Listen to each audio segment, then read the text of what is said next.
आज दादांची भेट घेतलेली आहे, काल सुद्धा तुम्ही दादांची भेट घेतलेली होती, काय भेटीची चर्चा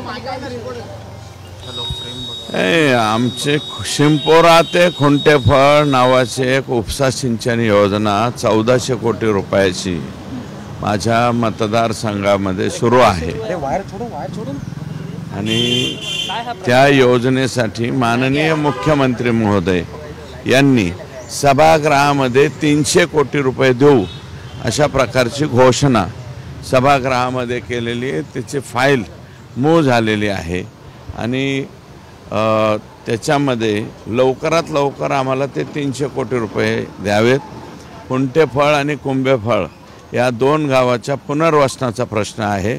शेतकऱ्यांच्या भूसंपादनाचे पैसे द्यायचेत आणि कॉन्ट्रॅक्टरचे सुद्धा पैसे द्यायचेत, म्हणून अति तातडीनं मला वेळ मिळाली होती दादांची, म्हणून यासाठी आलेलो आहे।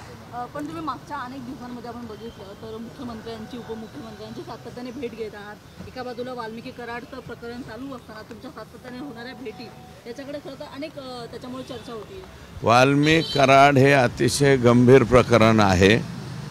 मी काल एका टीव्हीला भाषण म्हणजे मुलाखत देताना सांगितलेलं आहे की वाल्मिकी कराड यांनी प्रचंड मोठ्या प्रमाणात गँग्स तयार करण्याचं काम गेल्या 5 वर्षामध्ये केलेले आणि ह्या गँग सर्वच्या सर्व मोकाच्या अंतर्गत, मग राखेची गँग, वाळूची गँग, तुम्हाला सांगतो DPDCची गँग, आणखी यांचे वेगवेगळे फार धंदे आहे, बऱ्याचशा एजन्सी आहेत, त्याच्या वसुलीच्या गँग, या जेवढ्या गँग आहेत या सगळ्याच्या सगळ्या मोकामध्ये जर नाही घातल्या तर भविष्यामध्ये हे जे तिकडे तिहार जेलमध्ये जे होतंय, मी कोणाचं नाव घेऊ इच्छित नाही, परंतु अगदी मुंबईच्या सलमान खानपर्यंत जे येते तसा काहीसा प्रकार या गँगकडून होऊ शकतो, हे मी जबाबदारीनं बोलतो। तुम्ही पीक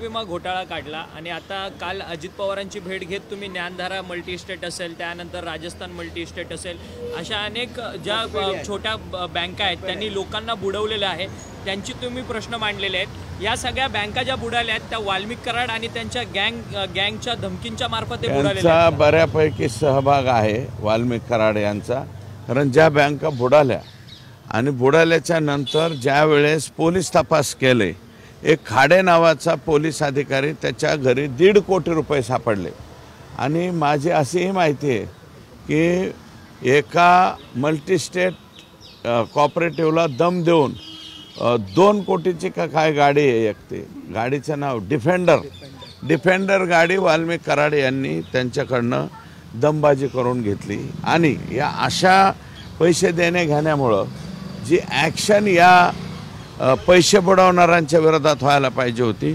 पैसे बुडवणं म्हणजे लोकांच्या बरोबर राहायच्या ऐवजी वाल्मिकी कराड आणि धनंजय मुंडे हे दोघंही कोणाच्या बाजूने उभे राहिले, बुडवणाऱ्यांच्या, हे सिद्ध झालेलं आहे। डिफेंडर गाडी घेणं 1.5 कोटी रुपये त्या खाडे नावाच्या पोलीस अधिकाऱ्याकडे सापडले, तर त्याला वाचवायला वाल्मिकी कराड होते।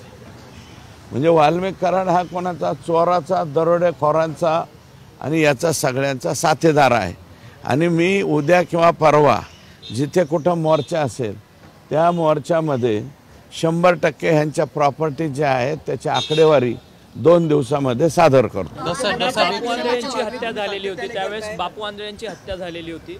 बापू आंधळेंच्या हत्येच्या संदर्भात बबन गित्तेच्या विरोधात 307 घेतली, परंतु क्रॉस 307 जी आहे घेतलेले नाही।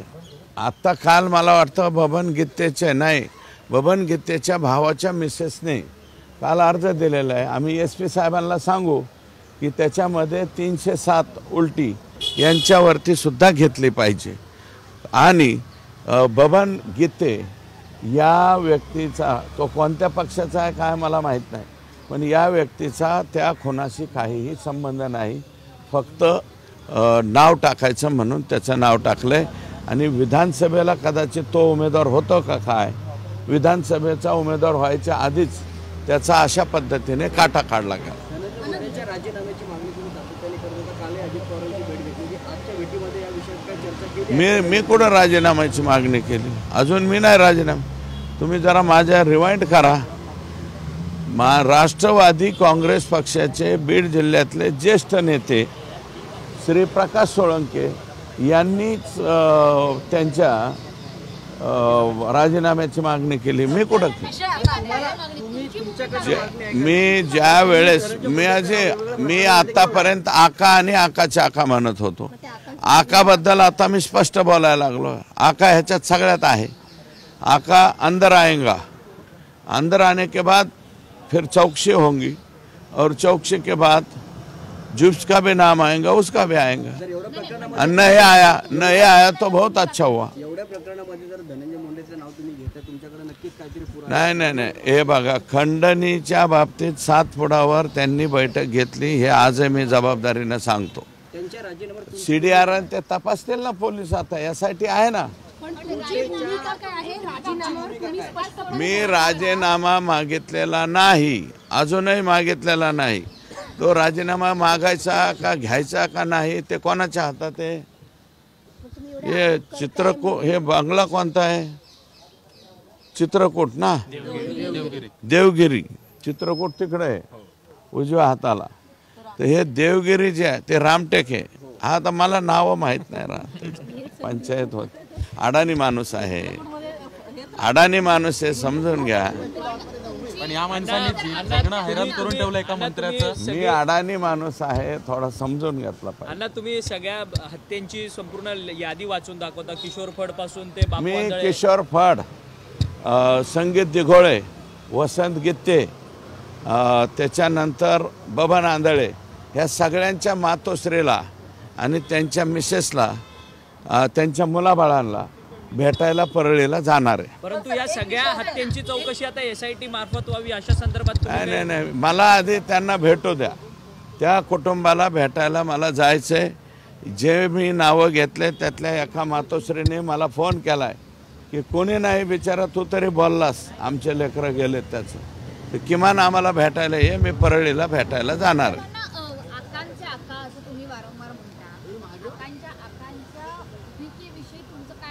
भूमिका काय? यांना फुल सपोर्टेड भूमिका आहे. आकांच्या आकाची भूमिका फुल सपोर्टेड आहे. आकाला माहित नव्हतं का काय चाललंय जिल्ह्यामध्ये 5 वर्ष? आत्ता सांगता काय? नैतिक जबाबदारी म्हणून राजीनामा दिला. नैतिकता शिल्लक नाही त्यांच्याकडे, तर तुम्ही नैतिकता सांगायला. सगळ्या जिल्ह्यातल्या अधिकाऱ्यांच्या जिल्ह्यातील मी नाही केल्या म्हणून असं पंकजाताई. त्यांच्या कालावधीत असं झालेलं नाही. एकतर्फा वाग. फक्त 750 शिक्षक त्यांनी चुकीच्या पद्धतीने जागेवर बसवलेले आहेत. 750 कमी 745 बहुत.